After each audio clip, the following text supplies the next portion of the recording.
Hi everyone, this is our channel, Meet the Real Story.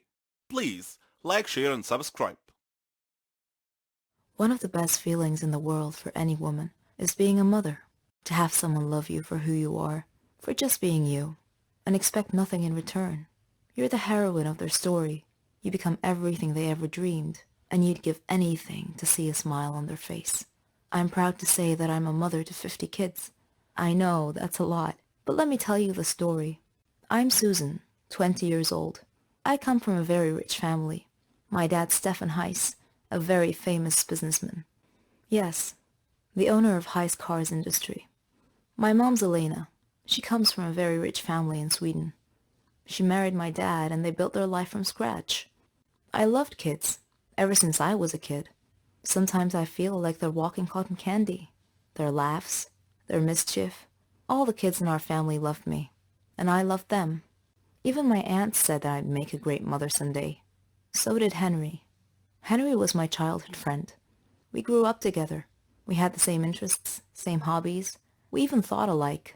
We got married and started our life together. We were young, but our dreams were big. I was thrilled when I found out that I was pregnant, and Henry was so happy he couldn't believe it. He did everything he could to help me relax. He couldn't wait to be a father. But destiny had something else in store for us. We had just arrived from Sweden. Henry had a problem at work. He was talking on the phone while driving at high speed on a dangerous road. I tried to tell him to watch the road, but it was too late. A truck came out of nowhere and pushed our car off the side. We fell into the lake, and we were unconscious. When I woke up, I found my mother and Henry's mother both looking at me, trying their best not to cry, and I soon found out why. In order to save my life, they put me through an operation.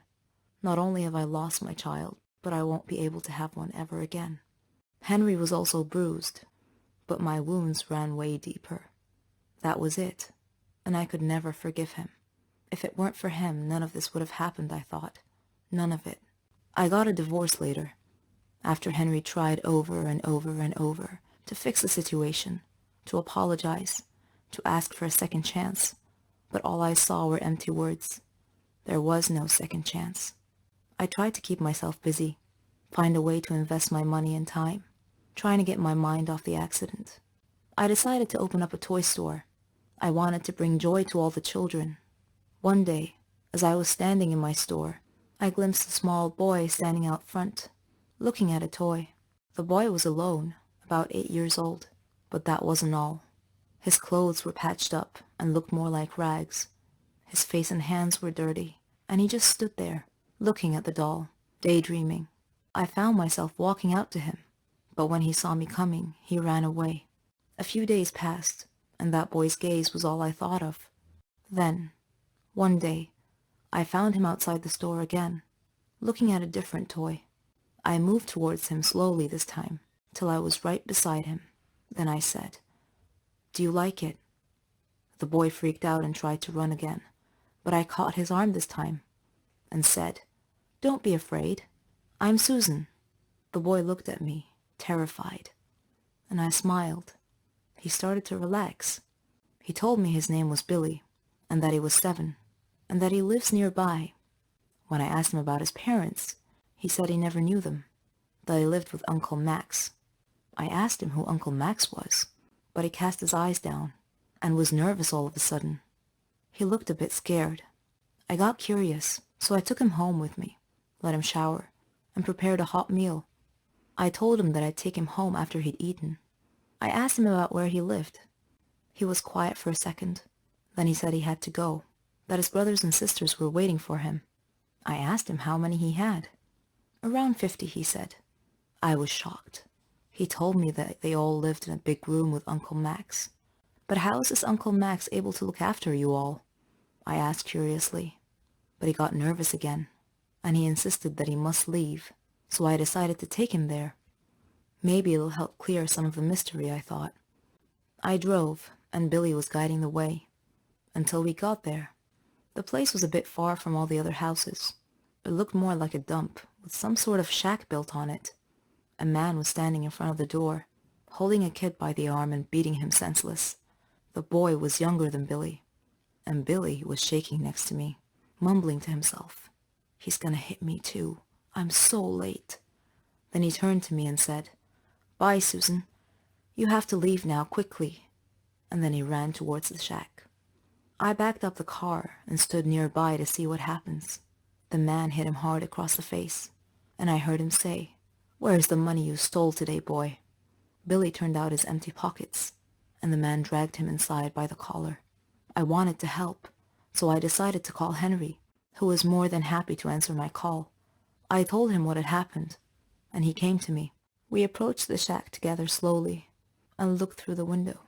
A lot of children, ages from 3 to 7. The place was a real dump. The man was sitting at a table. It had food and drink.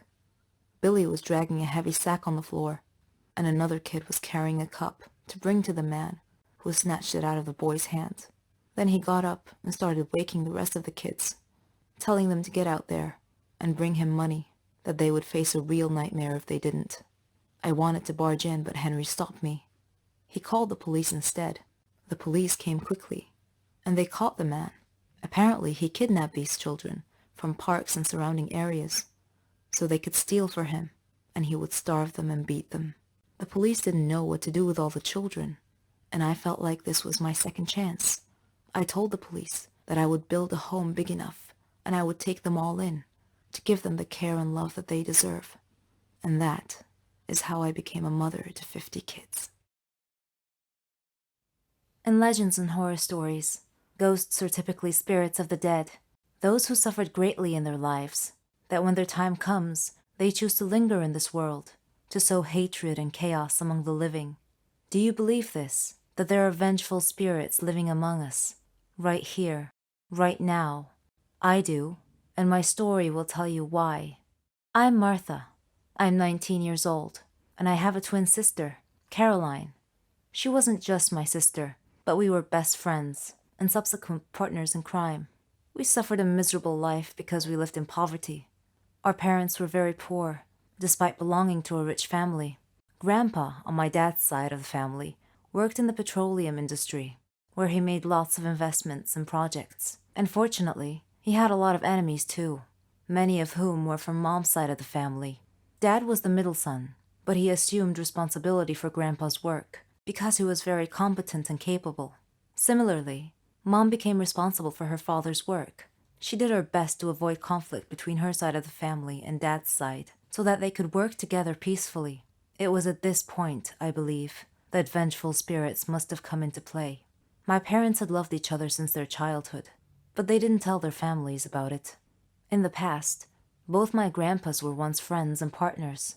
They worked together within the same company, but they later became enemies and split the company into two. Both families hated each other that day forth. All of them, except for my parents. Mom's uncles took over her company and fired her. Dad couldn't bear to see Mom in this situation, so he told his dad that he was going to marry her. So his father made him choose between my mother and the company with all the power and wealth that came with it. To Grandpa's chagrin, Dad chose Mom over everything else. And so, they got married and lived together with Grandma. They faced life's problems without any support from anyone. Grandpa felt betrayed by Dad and disowned him. Then, Carolyn and I were born. Dad did his best to make us happy and give us everything we needed. Grandma told us about our family's history and how both our parents had been cut off from their families out of sheer greed and betrayal. It felt a bit unfair, but this was our life now. Then, one day, we heard Dad speaking on the phone, with Mom standing beside him, and they were both acting very nervous. He told her to take care of us, and then he left the house and never came back. Mom never told us where he went or why he left. Sometime after that, Grandma passed away. Our situation was getting worse. We thought we had to do something to help Mom. Maybe we were being influenced by those vengeful spirits I mentioned. But either way, Carolyn and I made our decision to go over to the dark side. We decided to steal, rob, defraud. We were smart enough. Together, we could definitely pull it off. We began with our neighbor, very wealthy, but very cheap. We figured she must be keeping her money somewhere in the house, since she didn't believe in leaving a dime in the bank's care and was completely convinced that they would steal her money. Lucky for us, I guess. And we were right. We infiltrated her house when she was away and found a load of money stashed away under a loose tile on the floor. Took some time to find, but we got it. When we got home, the house was completely deserted. Mom wasn't there. Her clothes were all gone from the wardrobe. We were on our own now. We began exploiting jewelry shop owners. We would pretend to be a wealthy customer and tell the owner that we wanted to take the jewelry home to show our mom and get her opinion. We would drug hotel owners and put all the money in their safe into a bag, then scream and call for help, saying that the owner had just collapsed, creating a diversion and disappearing in the crowd. We were getting quite good at it. Our wealth slowly grew day by day. Mom called, every now and then, to check that we were fine on our own. Of course, she knew nothing about our work, or what we were doing to survive. Our ultimate goal was to earn a lot of money and run away to another country to start a new life.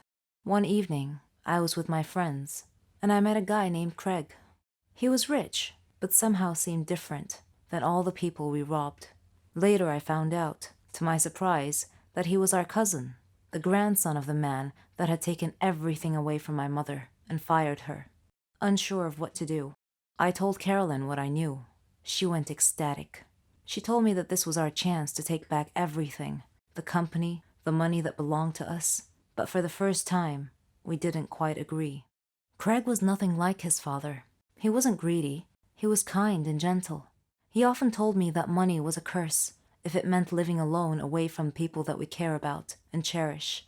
I made up my mind, and I told Carolyn that I couldn't be a part of our evil scheming anymore, and I wanted out. And so I left her and went to live on my own. At this point, I had no idea what Carolyn was up to. In the meantime, Craig was negotiating a deal that would earn his company a lot of profit. He told me to come visit at the company, and then we would go out for dinner. I accepted happily.